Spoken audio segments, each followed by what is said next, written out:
FortiDDoS is an on-premises DDoS attack mitigation device. How do you integrate this device with cloud DDoS attack mitigation service provider setup to create a hybrid DDoS attack mitigation solution? Hi, my name is Hemant Jain. I'm VP of Product Engineering within the FortiDDoS group at Fortinet. Let's begin with an introduction to this topic. FortiDDoS appliance is limited by the incoming bandwidth pipe from the service provider. Therefore, if you get attacks which are larger than the incoming pipe, you need to mitigate those attacks in the cloud, either via your service provider or a third-party mitigation service provider.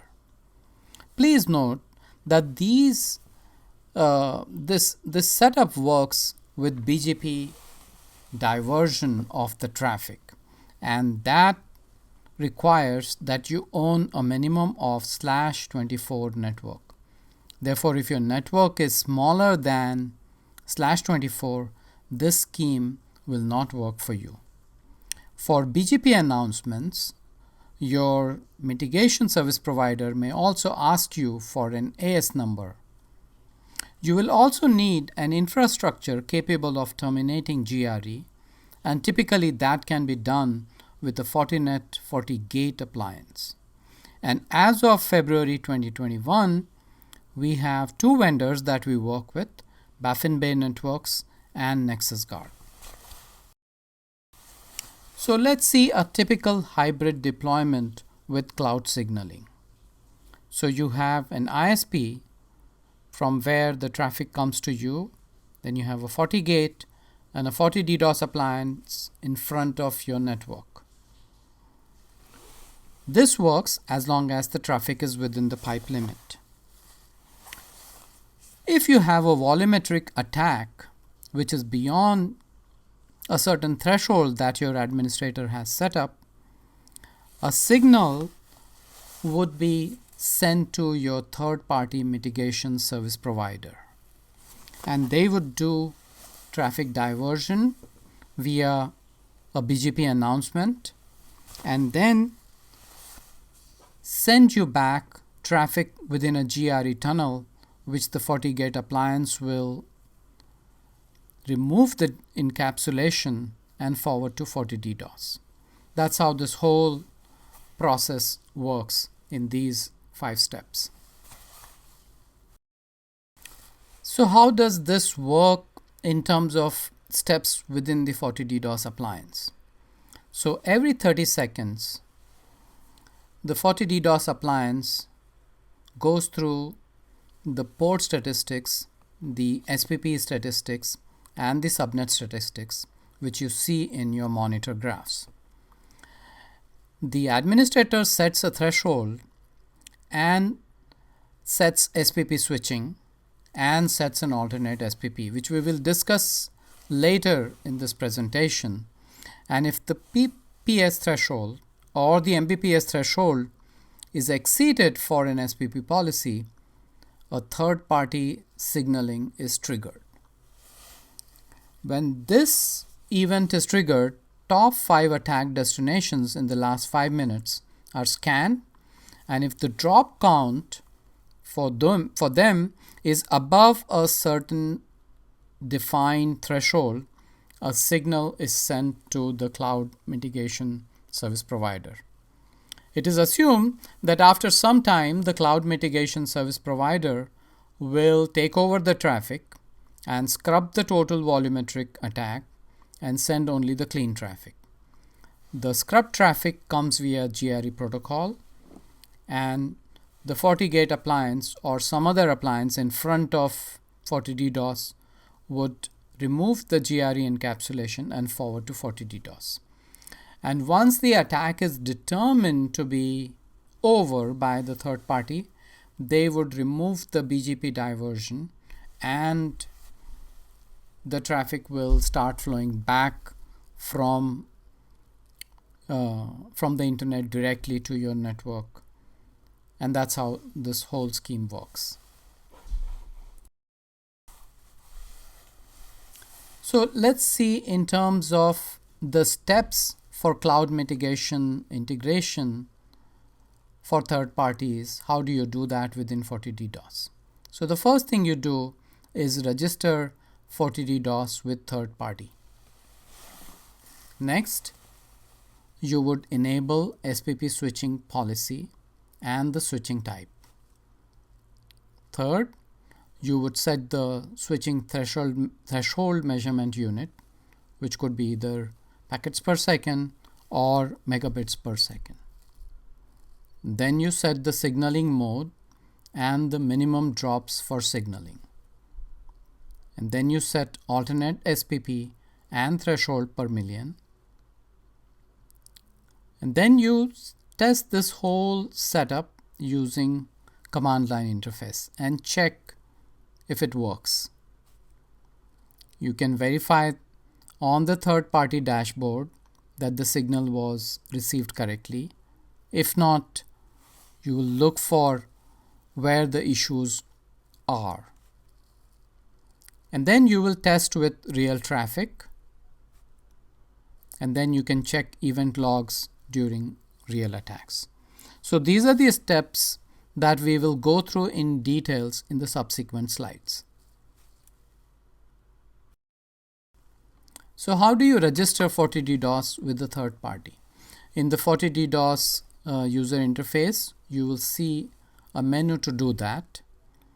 You give the SP, the service provider device type, as third party. You give a shared secret, an account ID that they have given you, and the service provider URL, and then you save this setup. Next, you enable SPP-Switching policy and the switching type. Depending on your needs, you would say either inbound traffic only or inbound and outbound traffic. Next, you will set the SPP-Switching threshold measurement unit to PPS or Mbps. And then you set the signaling mode to customer premises and certain number of minimum drops for signaling. So until the drops exceed this threshold, no signal would be sent to the third party. And then you would set an alternate SPP for the subnets that you want to monitor and send signals for. So here is an example of subnet number 1 with subnet ID 1 with certain IP address and mask, and then it belongs to SPP5, and you enable the alternate SPP and you set the alternate SPP to 5 itself, and then you give a threshold for Mbps or PPS depending on what you had set earlier, and then you give a threshold per million. Now this threshold per million is a crucial parameter. You can think of it something like threshold percent, but instead of percent it is per million, which gives you much more finer control over how much traffic is needed before the traffic switches to third-party scrubbing. So once you have done the setups in the previous slide, you are ready to test the signaling using a test script that FortiDDoS provides.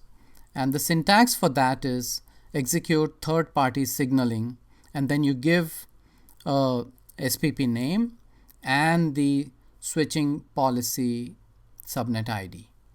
And this command will send signal to the cloud mitigation service provider's URL with two hard-coded attacks. That there is an attack on 1.2.3.4 with a UDP port flood, and on 1.2.3.5. This is only for a test purpose. An example of this is execute third-party signaling SPP0 followed by a space and 1. And once you do that, you can verify on the third-party dashboard that the signal was received.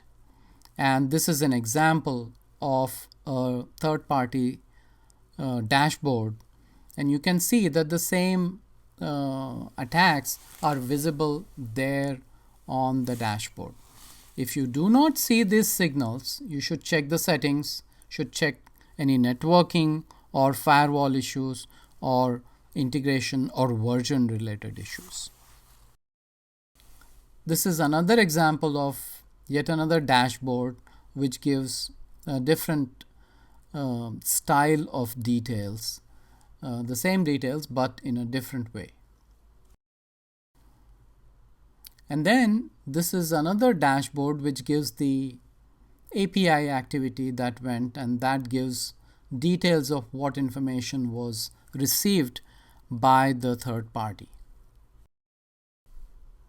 You can also check the event logs during either these simulated attacks or real attacks, and you will see something like the attack signaling was sent to the service provider, and these are the details. And then you can test with real attack traffic. If you can simulate attacks in your test or production environment, you can try that now. For the subnets that you have configured, now if you send traffic that exceeds the configured threshold, and if that traffic creates drop that exceed the minimum drops for signaling, you should see signals going to the third party. And you will be able to see the attack logs on the FortiDDoS attack logs and service provider portal. So that's how you set up the third party scrubbing using FortiDDoS. For more information on FortiDDoS and related information, you can go to fortinet.com. Thank you.